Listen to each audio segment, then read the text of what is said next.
Welcome to the Introductions Necessary podcast, a daily introduction to the contributions of women working in STEM fields. You may not need an introduction to astronaut Dr. Sally Ride, who on June 18, 1983, became the first American woman in space aboard the Shuttle Challenger, which was followed by a second flight aboard the Challenger in 1984. She spent a little over 14 days in space between the two missions. While these are amazing accomplishments, it's what Dr. Ride did upon returning to Earth that we want to share with you today. Ride had been selected for another mission, which was terminated when the Challenger disaster occurred. She was appointed to the Presidential Commission investigating the accident and helped determine the cause of the explosion.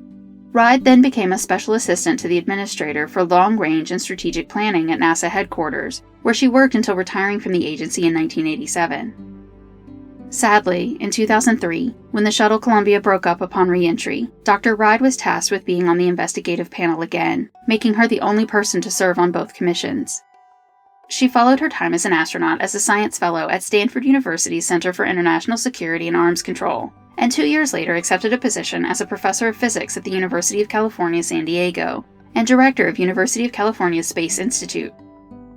As an advocate for improvement in science education, she co-wrote 7 science books for children, and decided to further use her fame to champion science education for students. In 2001, Ride and a few like-minded individuals founded Sally Ride Science, a company that created a variety of STEM-related educational programs, including organizing 100 Sally Ride Science festivals on U.S. college campuses, and creating and running a national engineering design competition. Sally Ride Science also published 90 STEM and STEM career books that included more than 200 hands-on STEM investigations and trained more than 30,000 teachers, which allowed them to reach more than 6 million students to inspire them to look at STEM fields for their futures.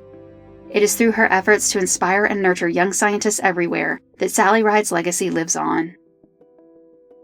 Introductions Necessary is a production of 9 Hour Films. Our music was composed by Kristen Baum. Please visit our website, introductionsnecessary.com, to listen to previous episodes and learn more about the women featured in this program. We would love for you to introduce yourself to us on Patreon. You'll get the latest updates and find out how to support the podcast on patreon.com/9hourfilms. Thank you for listening.